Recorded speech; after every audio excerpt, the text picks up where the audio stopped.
Oh, okay. Here we are. It's Brent in the PathandTarot Suite reading series here. Where we look at the cards and come up with a meaningful message for you. We keep the questions open-ended. We don't worry too much about what to ask because we trust in the power of the cards to give us a good answer and reveal the synchronicities and the hidden messages that we are curious to find out, because if you're watching it, you're curious enough at the very least, and that's how it works. So, what we'll do, it's been a little while since we've last seen each other, so we'll do like a recounting of our experiences thus far, and you can take that opportunity to think of maybe a question. If you want to get really specific with the cards, you totally can, and it works pretty well. So if you want to ask something specific to the cards, the whole deck, the whole suite of cards, you can, and it'll absolutely work. So I'll tell you about what's going on. Not a whole lot has happened on the front of making new cards available. The deck has been created. It's ready to be used here in the digital space of the Orphalese Tarot, but I haven't quite yet been able to get it into a state where it can be available to purchase. It will happen, just not right now. Maybe in the next few months. It's hard to say. Things have been really busy. Career is changing, education is changing. I'm going through all that. It's fantastic. This new career will be excellent. Very much aligning with healing modalities. And the tarot, coincidentally enough, is somewhat of a healing tool, or a self-reflecting tool, if you want to call it that as well. On top of that, we've been playing with artificial intelligence, ChatGPT, OpenAI. My goodness, we're doing generative tarot readings, and it's I'm baffled, much like the Hanged Man, in its ability to give pretty decent descriptions of the tarot cards, like just a meaning corpus. It was able to generate that pretty well. It's very surface level type of interpretations, but I feel it's good enough. It can do what you want it to do in terms of like a tarot card. It does focus on, if you don't specify this, that's the interesting thing. If you don't specify, it will sort of naturally gravitate towards the Waite and Smith tarot card meanings, which is kind of interesting. So it's almost as if you don't ask specifically, the artificial intelligence just sort of assumes, okay, well, we're going to deal with the Waite Smith images here, but you can get specific and like request it talk about other decks, if that makes sense. It's pretty cool, and a lot of it's about prompting, understanding what prompts work and what doesn't, and you can continue on your prompts, much like how in the tarot you can continuously inquire about cards that you don't understand with the same tarot deck, or using another tarot deck altogether. I've talked about that in the past, about using multiple tarot decks to make more than one inquiry, or go deeper and deeper and deeper. And so part of that is found within your ability to use the chat GPT and the artificial intelligence well, is understanding prompting and going deeper into that. It's very interesting. So far it's made like a Python script to randomly draw out a card, so just to randomly get a tarot card, and with that we can put that into some other artificial intelligence tools to craft images, get the text, and put it all together. And so far it's been really interesting. You would think that because the tarot cards are in it's like a Python code, that it doesn't it lacks that sort of physical touch connection of like a real tarot deck. But I found, having used it often enough, about 30 plus readings or so, that somehow it contains within it the possibility for the same synchronicities that you would get from a physical, real tarot deck. So in my opinion, whether tarot is presented in this digital platform here like we were using with Orphalese Tarot, or it's put into like a Python script, or in my case a tarot deck set as background images set to random. All of it seems to connect and create synchronicity. So it doesn't. I guess what I'm trying to say is that the tarot's power is expressed in a variety of ways, and it's not bound by the physical tarot deck. And I find that interesting because conventional wisdom does lead you to believe that either the tarot is better when it's in a physical form, and I agree with that to a certain point, right? But what this sort of alludes to is that its power is not bound by the physical deck.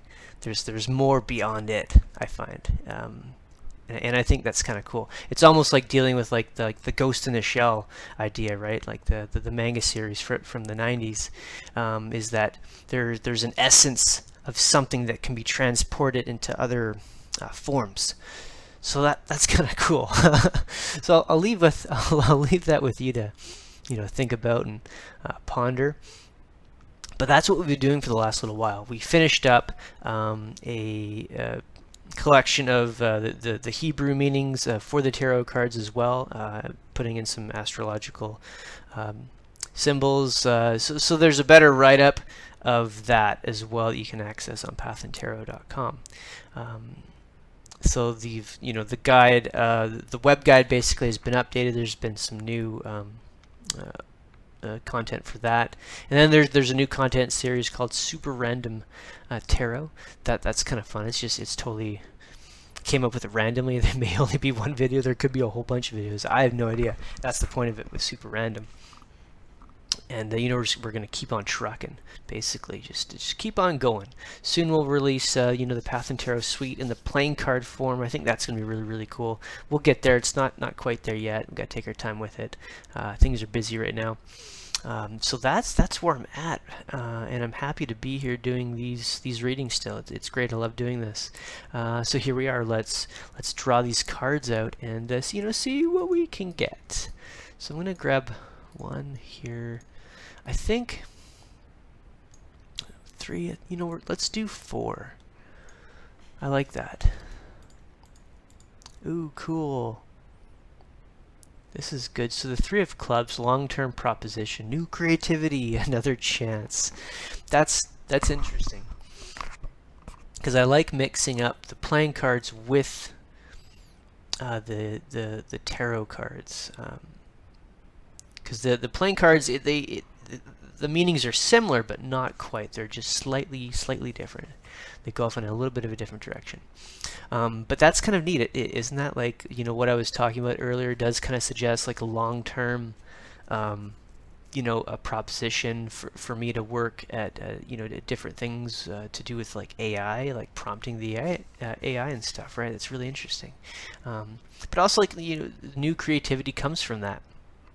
And I can see right now the potential for ChatGPT, the OpenAI, that whole concept is so interesting, because it's not like it's well, I don't know what to say about it, how it replaces jobs and whatnot, but I see it as just like a tool that opens up the potential for all these new things. Like imagine having a permanent assistant by you at all times that can do a whole bunch of stuff on the computer for you, right? Like mundane tasks that you don't want to do can be done very easily with the artificial intelligence, right? So there's some really cool things that are possible because of that. So it really comes down to like how it gets used, right? Yeah, it can create text. It can do that really well. It can write things. I've read the writing. Honestly, I've read it and I thought, it's not bad. It still lacks the human flavor of it. It does, but it's good enough for some types of writing. I can see technical writing that's very bland and dry. It can be done pretty easily by artificial intelligence because it's not anything fancy, right? It's just explaining, like technical writing for like a manual for using a tool or something, right? Something that's just, it's like, here's the text, this is what you need to do, nothing fancy. I can see that sort of stuff happening. But then we got the two pentacles, balance, right? So this is cool because like already we're talking about balance, balancing the new technology with what we're doing right now, with what the human beings are actually really, really good at, and that's using our judgment, intuition, past experience to predict future outcomes, right? We can take all that, come up with ideas and like choose the best thing to do that works, and do everything we can to like mitigate risk and all those things. Like I think the AI will provide that balance for us, so that we're not overloaded with like the crunching of the numbers and the mechanical stuff. Who wants to spend like 4 or 5 hours making like a spreadsheet thing? That time could be better spent looking at other things, doing other tasks, right? But then we've got emotion and spirit connected here, right? So spirit is in its strongest form with spirit with inside spirit. So that's really, really cool. But emotion kind of hangs in the middle here, because it can be kind of tough to understand these changes and what actually has to happen with balance, because as things move up and down, as you always attempt to rebalance, the ability to rebalance is kind of emotional. Sometimes you have to give up things that you don't want to have to give up, or move things around that you don't want to move, and there's an emotional component to that. But always, whenever that happens, you have to trust that spirit kind of knows best for you. It knows what you need, not what you want. Or better said, it gives you what you need, not what you want. So you kind of have to just trust in the foundation and the safety net of spirit in that way to kind of catch you. It won't let you fail. That's for sure. So there we have it, like a good 4-card tarot reading here that fortunately has a good mixture of all the cards that are in the deck, right? The tarot deck, the playing cards, and the elements right here in the middle. Very nicely organized here. We could say that is a nice pattern to have come about in the reading, and the odds are sort of against it too, right? To like there's 75 elemental cards, there's 56 of the playing cards because they've got the Cavalier or the Jack or the Knight. The Cavalier / Knight in there, so the extra 4, and then your 78 tarot cards. So there's the odds are not quite in favor of this spread of cards here, so that's kind of interesting. And then there's also a good mixture of elements. We don't have the air element here, but that's okay. We've got the earth, water, and fire elements present. So air's not present, but in a way we're using the power of air to intellectually come up with these ideas, right? So in a way, it is present, but in like a virtual way that's not part of the cards. It's sort of an extension. But there we have it for our PathandTarot Suite reading. It's nicely balanced. And I'll see you in the next tarot reading.